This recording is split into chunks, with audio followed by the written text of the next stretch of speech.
Behind the smiles at state ceremonies, beyond the carefully staged photo opportunities, beneath the polite constitutional protocols, royal insiders are whispering something extraordinary.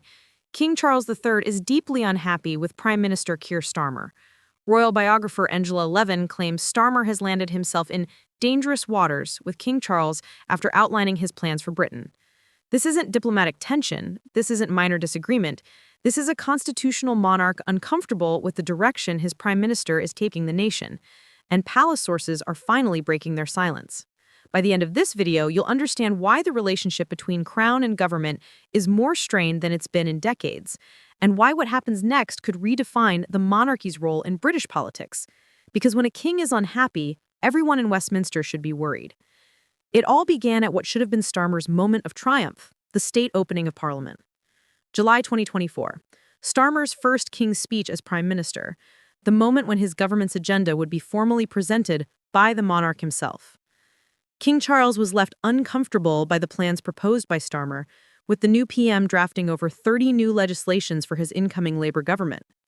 30 pieces of legislation, an unprecedented avalanche of new laws for a first parliamentary session. Constitutional experts were shocked. Even experienced parliamentarians thought it was too much, too fast, too radical. But it wasn't just the volume, it was the nature of what Starmer was asking the king to read out. Controversial reforms touching on everything from employment law to constitutional change, from housing policy to workers' rights. And King Charles, constitutionally bound to deliver the speech written for him by his prime minister, had to stand before Parliament and present an agenda he privately found deeply uncomfortable. Royal expert Angela Levin warned, "It's good that they've started with loads to do, but actually you really have to think about these things carefully, and you have to think what Britain is really like." The king knows what Britain is really like. He spent his entire life preparing to understand it, and according to palace insiders, he believes Starmer's radical agenda shows a fundamental misunderstanding of the country he's supposed to be leading. But the state opening discomfort was just the beginning. Then came what palace sources call the Trump debacle. Starmer delivered a personal invitation to Trump for a second state visit in an effort to schmooze the Republican president, but it may have backfired. And here's where it gets constitutionally explosive. King Charles was reportedly baffled by how Starmer handled this. State visits are the crown's business, not the prime minister's. They're royal events, diplomatic occasions hosted by the monarch, carefully planned by palace officials. The protocol is clear. The government advises, but the crown decides and invites. Starmer didn't just advise. He went public with a Trump invitation before the king had formally extended it. He presented a handwritten letter from King Charles as if it were part of his own diplomatic strategy. He turned what should have been a royal occasion into a political stunt designed to boost his own standing with Washington. The palace was furious. Not publicly, of course, they never are. But behind closed doors, courtiers made their displeasure known. Starmer had used the king as a prop in his own political theater, and Charles was not pleased. And then there's the issue that truly exposes the impossible position Starmer has put King Charles in: Canada.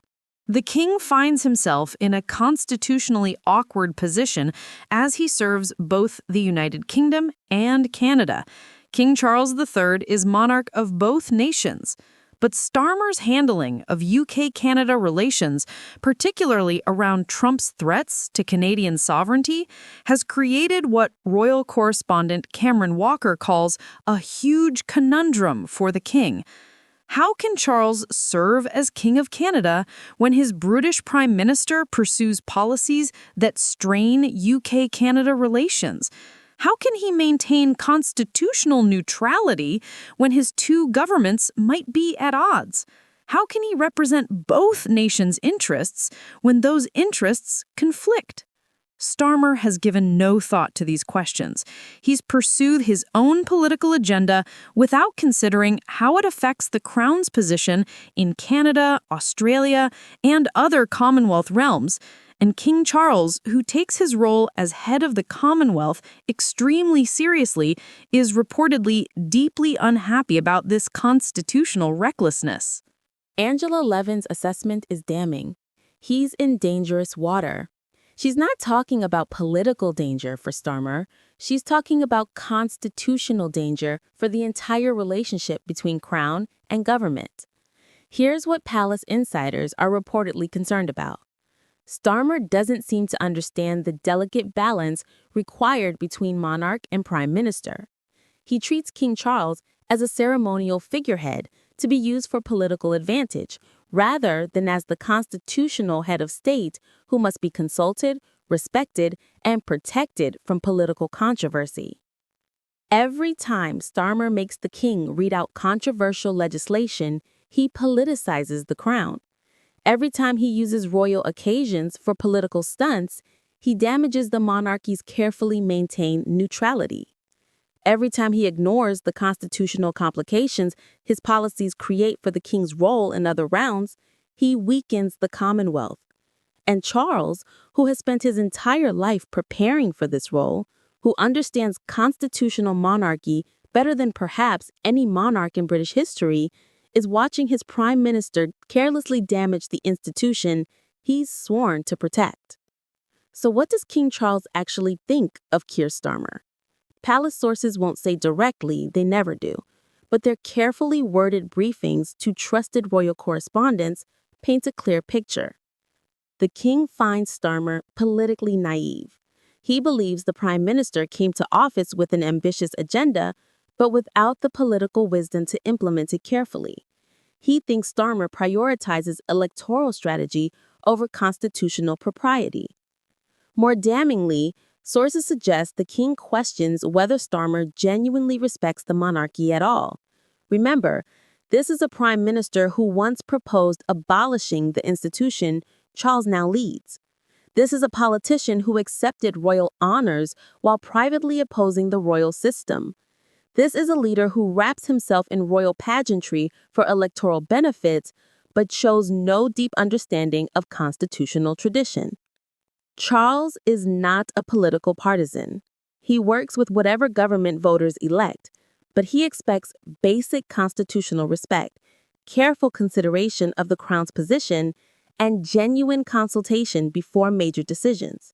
Starmer, according to palace insiders, provides none of these things. So what happens when a king is unhappy with his prime minister? In a constitutional monarchy, not much, officially.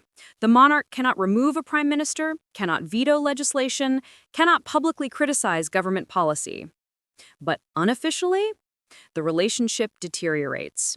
Weekly audiences between king and prime minister become tense, formal affairs rather than genuine consultations. The palace stops offering the kind of informal guidance and historical perspective that can help governments avoid mistakes. The symbolic support that monarchs provide to governments, the legitimacy, the continuity, the national unity, starts to feel hollow. And if the relationship breaks down completely, if Starmer continues treating Charles with constitutional carelessness, the monarchy might survive, but its relationship with the Labour government would be the most strained since the 1970s. Here's what palace sources won't say publicly but are clearly communicating privately. King Charles believes Keir Starmer is damaging the constitutional settlement that has kept Britain stable for centuries. 30 radical pieces of legislation forced through in one session, Trump's state visit turned into political theater, no consideration of the king's position in Canada and the Commonwealth, a prime minister who seems to view the crown as a political tool rather than a constitutional partner. Angela Levin's warning echoes what palace insiders are thinking. You really have to think about these things carefully. But Starmer isn't thinking carefully. He's acting recklessly, pursuing political advantage without constitutional wisdom. And King Charles, patient, dutiful, constitutionally bound to remain publicly silent, is deeply, profoundly unhappy about it. The crown will endure, the monarchy will survive, but the relationship between this king and this prime minister is damaged, perhaps irreparably. And when future historians write about Starmer's premiership, they'll note this. He had the support of Parliament, but he lost the confidence of the crown. What do you think? Is King Charles right to be uncomfortable with Starmer's approach? Or should the monarchy simply accept whatever the elected government decides? Share your thoughts below because this constitutional tension matters more than most people realize. If this video exposed the hidden tension between crown and government, share it everywhere. The mainstream media won't tell you about the king's discomfort, but palace sources are speaking, and the message is clear. King Charles is unhappy, and British democracy should pay attention.